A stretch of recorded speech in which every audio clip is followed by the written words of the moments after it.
अस्सलाम वालेकुम, मेरा नाम मोहन, आप देख रहे हैं टेक खोज। आज हम लोग करने वाले हैं Redmi Note 10 Pro का फुल डिटेल के अंदर इन डेप्थ पबजी यानी कि गेमिंग रिव्यू। लेकिन वीडियो को शुरू करने से पहले एक चीज़ आप लोगों को मैं कंफर्म कर दूं कि मैं पबजी का इतना खास प्लेयर नहीं हूँ, नूबड़ा हूँ। छुप छुप के मैं पबजी को खेल रहा होता हूँ ताकि सारे आपस में पहले लड़के मर जाए, मैं एंड तक मैक्सिमम टाइम तक सर्वाइव कर सकूँ। लेकिन आप लोग इस रिव्यू को देखिएगा, कोई इंप्रूवमेंट्स जो कि करने की ज़रूरत होगी आप नीचे लाजमी तौर पर कमेंट्स के अंदर अपनी सजेशन का इजहार कीजिएगा ताकि हम लोग नेक्स्ट जो फ़ोन आएंगे उनके जो पबजी टेस्ट करें उनको इम्प्रूव कर सकें।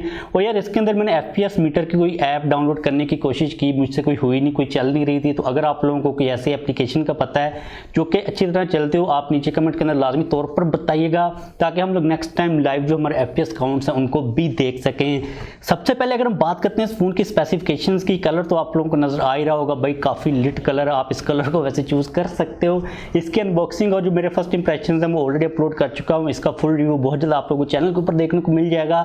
मेरे पास जो वेरिएंट है ये 8GB वाला वेरिएंट है। इसके अंदर आप लोगों को एक 6GB वाला वेरिएंट भी देखने को मिल जाता है। इसकी प्राइस 48,000 है। जो 6GB वाले वेरिएंट की प्राइस है वो 44,000 है। आपको टेंशन लेने की ज़रूरत नहीं, इतना कोई ज़्यादा डिफरेंस देखने को नहीं मिलेगा रैम के डिफरेंस की वजह से। इसके बाद इसके अंदर हमें जो प्रोसेसर प्रोवाइड किया गया वो है स्नैपड्रैगन 732G प्रोसेसर, जो कि एक नॉन 5G प्रोसेसर है। हमें 5G की इतनी खास ज़रूरत नहीं है। इस प्रोसेसर को हम लोग ऑलरेडी पोको X3 के अंदर देख चुके हुए हैं। ये सेम वही प्रोसेसर है जो कि 8 नैनोमीटर के ऊपर फैब्रिकेटेड है। इसके साथ हमें Adreno 618 का GPU देखने को मिल जाता है। अगर हम बात करते हैं मेमोरी की टाइप की तो LPDDR4X रैम है और UFS 2.2 की स्टोरेज है, जो कि कम्बिनेशन काफ़ी ज़्यादा अच्छा है। तो हम लोग इसका जो टेस्ट है वो जल्दी से स्टार्ट करते हैं और बाकी बातें हम लोग बाद में करते हैं। ओके जी, तो यार सारे कामों को स्टार्ट करने से पहले हम लोग सबसे पहले इसका जो टेम्परेचर है ना वो मेजर कर लेता हूँ। अगर हम बात करते हैं रूम के टेम्परेचर की तो इस वक्त मेरे रूम के अंदर जो टेम्परेचर है वो है 24.2 डिग्री और इसके बैक पैनल के ऊपर हमें जो टेम्परेचर मिल रहा है वो 28.3 है। अगर हम बात करते हैं फ्रंट से डिस्प्ले के टेम्परेचर की तो फ्रंट के ऊपर भी 28 है। अब सबसे पहले अगर हम बात करते हैं इसके अंदर Antutu के बेंचमार्क स्कोर्स की तो इसके अंदर आप लोगों को Antutu के ऊपर जो स्कोर मिलता है वो 290,000 से प्लस का। तो हमारी ऐप ओपन हो चुकी है। आप लोगों को इसके अंदर एग्जैक्टली तौर पर जो मैंने टेस्ट किया 292,000 से ऊपर का स्कोर देखने को मिल जाता है, जो कि इस प्रोसेसर के अकॉर्डिंगली काफ़ी एक डिसेंट स्कोर है। अगर हम बात करते हैं पबजी को तो पबजी को मैंने यहाँ पर आई थिंक पहले स्टार्ट किया हुआ था लेकिन मैंने उसको फिर क्लियर कर दिया था। तो इसके अंदर आप लोगों को जो गेम टर्बो का ऑप्शन है वो भी देखने को मिल जाता है, सारी सेटिंग मिल जाती हैं। जो स्क्रीन रिकॉर्डिंग आप वो भी कर सकते हो। तो हम लोग यहाँ पर जो हमारी स्क्रीन रिकॉर्डिंग है उसको स्टार्ट कर देते हैं ताकि हम लोग बाद में इसको वीडियो के अंदर इंक्लूड कर सकें। तो आप देख सकते हो जो गेम स्टार्ट हो रही है वो काफ़ी ज़्यादा जल्दी के साथ हो रही है। अब इसके अंदर किसी किस्म की कोई अपडेट ना आ जाए कि ये उसको अपडेट करना स्टार्ट कर दे, तो इसको क्रॉस करते हैं। अगर हम बात करते हैं सबसे पहले ग्राफिक्स की सेटिंग की तो इसके अंदर आप लोगों को जो ग्राफिक्स के ऑप्शंस मिलते हैं मैक्सिमम, आप अगर बात करते हैं स्मूथ ग्राफिक्स के साथ आप अल्ट्रा फ्रेम रेट्स के ऊपर प्ले कर सकते हो। बैलेंस्ड ग्राफिक्स के साथ भी अल्ट्रा का ऑप्शन देखने को मिल जाता है और HD ग्राफिक्स के साथ हाई फ्रेम रेट का ऑप्शन देखने को मिल जाता है। अब यार मुझे टू बी ऑनेस्ट नहीं पता है कि इन तीनों सेटिंग्स में से आपको कौन सी सेटिंग रखनी चाहिए। नॉर्मली जहाँ तक मुझे आइडिया कि आप स्मूथ या फिर बैलेंस के साथ अल्ट्रा को रख सकते हो कि आपको अच्छी जो व्यूइंग की चीज़ें हैं वो नज़र आ रही हो, मतलब कि अच्छा एक्सपीरियंस मिल रहा हो। तो यही मैं करता हूँ। नीचे से मैंने कलर को सिलेक्ट किया हुआ है। आप लोगों ने गलती कोई हो रही हो तो उसको पॉइंट कर देना। अगर हम लोग यहाँ पर बात कर लेते हैं इसके अंदर जायरो की तो आप लोगों को जायरो का ऑप्शन भी देखने को मिल जाता है, लेकिन मैं जायरो को नॉर्मली तौर पर प्ले करता नहीं हूँ क्योंकि यार ये क्यों क्लिक हो रहे हैं, क्योंकि मुझे जायरो की समझ लगती नहीं है। लेकिन आप लोगों को यहाँ पर मैं दिखा देता हूँ जायरो का ऑप्शन, ये देख सकते हैं आप लोग। तो आपको जायरो फुल इक्विप देखने को मिल जाता है, लेकिन मैं इसको ऑन नहीं करूँगा क्योंकि मुझे नहीं समझ लगती जायरो की। अब सबसे पहले हम लोग गेम लगाते हैं। एक जो हमारा अरीना वाला होता है उसको आई थिंक एरेंगल कहते हैं, ये वाला ऑप्शन। उसके बाद हम लोग इसके अंदर जो लंबी हमारी गेम होती है क्लासिक टाइप लिविक टाइप उसको खेलेंगे। तो गेम को मैंने स्टार्ट कर दिया हुआ है। आजकल आपको पता है कि एशिया का जो सर्वर है वो काफ़ी ज़्यादा अच्छी तरह काम कर रहा होता है। हमें कोई इतनी ज़्यादा लेटेंसी या फिर जो MS ज़्यादा देखने को नहीं मिलते, लेकिन कभी कभी यहाँ पर ये अड़ भी जाता होता है, कभी कभी ये 40 सेकंड से ऊपर चल जाते होते हैं। तो ऐसा कोई सीन नहीं मुझे चाहिए इसके अंदर इस टाइम के ऊपर। तो भाई हो जा स्टार्ट। उसके अलावा ये जो लॉबी है ना, लॉबी की बात करने लगा, गेम स्टार्ट होगी। लॉबी के अंदर भी काफ़ी मुझे डिसेंट ग्राफिक्स नज़र आ रहे थे। अब यार FPS मीटर जो है ना वो आप लोगों ने मुझे लाजमी तौर पर सजेस्ट कर देना ताकि मैं नेक्स्ट टाइम जो है ना FPS भी देख सकूं। अभी जो गेम स्टार्ट हुई है इसने ग्राफिक्स को जो लोड किया ना यहाँ पर वो काफ़ी तेज़ी के साथ कर लिया है। और मेरा माइक तो नहीं बंद है माइक, तो देखते हैं कि भाई हम लोग कितने किल करते हैं। और मुझे तो नहीं आती इतनी ज़्यादा गेम खेलनी, क्योंकि मैं आप लोगों को ऑलरेडी बता चुका हूँ। तो let's see, let's go boy. अब इसके अंदर यार आप लोगों को स्टीरियो स्पीकर भी देखने को मिल जाता है, क्योंकि इसके अंदर स्टीरियो स्पीकर लगे हुए हैं, लेकिन आवाज़ क्यों नहीं आ रही भाई।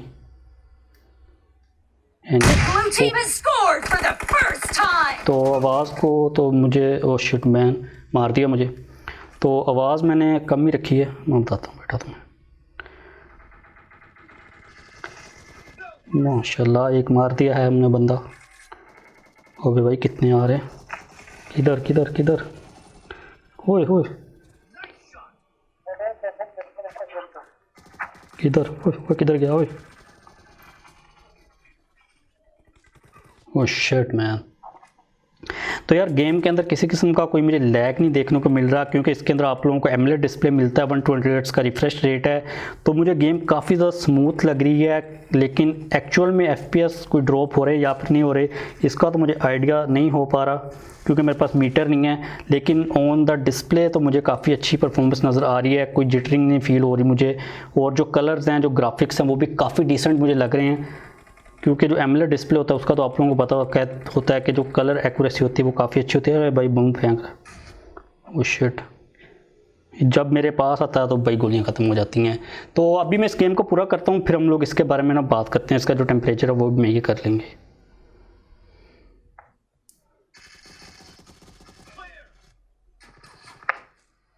सो यार हमारा जो पहला मैच था ना अरीना वाला, वो कंप्लीट हो चुका हुआ है और आपके बाइक की परफॉर्मेंस काफ़ी अच्छी थी। मैंने कितने बंदे मारे हैं, मैंने 10 बंदे मारे हैं और जो केडी थी वो 1.3 की थी। अभी मैंने इसके अंदर दूसरी बड़ी गेम लगाता हूँ लिविक, उसके बाद हम लोग इसका जो टेम्परेचर वगैरह है वो मेजर कर लेंगे, क्योंकि अभी मुझे इतना कोई ज़्यादा ये वार्म लग भी नहीं रहा, बिल्कुल नॉर्मल टेम्परेचर लग रहा है। उसके बाद हम लोग इसके बारे में ना डिटेल के अंदर बात कर लेंगे। सो यार हमने यहाँ पर जो एयरप्लेन था उसमें से जंप कर दिया हुआ है, अब नीचे ये जा रहा है। तो आप देख सकते हो कि कितनी तेज़ी के साथ जो ना इसके ग्राफिक्स है, नीचे चीज़ें हैं वो लोड हो रही हैं। कोई इसने टाइम नहीं लिया। नॉर्मल हम लोग देखते हैं कि जो स्लो फ़ोन्स होते हैं, जो चीज़ मैंने एक्सपीरियंस किया है कि जब आप नीचे उतरे होते हैं ना, तो जो आपका मैप होता है वो काफ़ी ज़्यादा स्लोली लोड हो रहा होता है। लेकिन इसके अंदर हमें इस किस्म का कोई भी सीन देखने को नहीं मिला। तो अभी इस गेम के अंदर भी जो ग्राफिक्स हैं वो काफ़ी मुझे अच्छे नज़र आ रहे हैं। ऑन स्क्रीन किसी किस्म का कोई भी जटर या फिर फ्रेम ड्रॉप देखने को नहीं मिल रहा। तो अब मैं इस गेम को पूरा खेल लेता हूँ, उसके बाद फिर हम लोग इसका जो टेम्परेचर है वो मेजर कर लेंगे। अच्छा यार यहाँ पर मैंने एक चीज़ नोटिस की है कि जो स्काई का कलर है ना, और ये जो माउंटेन्स हैं और जो ग्रास है और ये जो बिल्डिंग्स हैं, इनके कलर्स मुझे काफ़ी ज़्यादा एक्यूरेट नज़र आ रहे हैं। काफ़ी रियलिस्टिक सी फीलिंग आ रही है। एक तो पबजी के ग्राफिक्स काफ़ी कमाल के हैं, उसके अलावा इसका जो डिस्प्ले है फ़ोन का वो भी काफ़ी ज़्यादा कमाल का। आप देख सकते हो कि आसमान के अंदर जो बादल वगैरह वो भी क्लियरली तौर पर दिखाई दे रहे हैं। तो भाई जो व्यूइंग एक्सपीरियंस है उसको लेके तो मैं तो काफ़ी ज़्यादा इंप्रेस हूँ इस रेंज के अंदर। अब मैं इस गेम को कंप्लीट करता हूँ, फिर हम लोग इसका जो टेम्परेचर वगैरह वो मेजर करते हैं। सो यार मैच हमारा ख़त्म हो चुका हुआ है भाई। आपका भाई बहुत जल्दी मर गया था, इतना जल्दी भी नहीं मरा। अब हम लोग इसका जो टेम्परेचर है ना वो मेजर कर लेते हैं। बैक पैनल से मुझे थोड़ा सा ये वार्म लग रहा है डेफिनेटली। तो पहले 28 था आई थिंक टेम्परेचर, इस वक्त बैक पैनल का जो टेम्परेचर है वो 35 डिग्री है। अगर हम बात करते हैं फ्रंट से टेम्परेचर की, तो फ्रंट के ऊपर 37 डिग्री है, जिसको हम लोग आई थिंक नहीं कंसिडर करेंगे हीटिंग। अब इससे पहले भी इसके ऊपर मैं काफ़ी दफ़ा गेम कर चुका हूँ, लेकिन इसके अंदर किसी किस्म का कोई हीटिंग का इशू नहीं है। आपको थोड़ा सा वार्म होता हुआ फील होता है फ़ोन, लेकिन जब आप गेम वगैरह को बंद करते हो तो जो फ़ोन है वो दोबारा से नॉर्मल टेम्परेचर के ऊपर डेफिनेटली आ जाता है। तो अगर मैं बात करता हूँ मेरे पर्सनल एक्सपीरियंस की, तो मैं इसके ऊपर पबजी काफ़ी दिनों से खेल रहा हूँ, मुझे काफ़ी ज़्यादा पसंद आया है। जहाँ तक मुझे समझ है पबजी की किसी किस्म का मुझे मसला देखने को नहीं मिला, और मुझे पता है कि मैंने कुछ गलतियाँ की होंगी इस रिव्यू के अंदर। तो आप लोग लाजमी तौर पर सजेस्ट कीजिएगा। अगर आप लोग इस फोन को पबजी के लिए बाय करना चाहते हो डेफिनेटली कर सकते हो। इसके अलावा इसकी जो अनबॉक्सिंग है, इसका जो फुल रिव्यू बहुत जल्द आप लोगों को चैनल के ऊपर देखने को मिल जाएगा। तो आप लोग इसका वेट लाजमी तौर पर कीजिएगा। अगर आप लोग इसको बुक वगैरह करवाना चाहते हो तो डेफिनेटली करवा सकते हो। आपको पबजी का रिव्यू कैसा लगा वो भी नीचे कमेंट्स के अंदर लाजमी तौर पर बताइएगा, और जो FPS मीटर है वो भी लाजमी तौर पर सजेस्ट कीजिएगा। इंशाल्लाह जो नेक्स्ट पबजी के रिव्यूज़ आएंगे वो इससे तो काफ़ी ज़्यादा इंप्रूव होंगे। तो बस मिलते हैं नेक्स्ट वाली वीडियो के अंदर। वीडियो को लाइक लाजमी तौर पर कर दीजिएगा। चैनल के ऊपर नए हैं, चैनल को सब्सक्राइब नहीं किया हुआ तो चैनल को भी सब्सक्राइब कर लीजिए।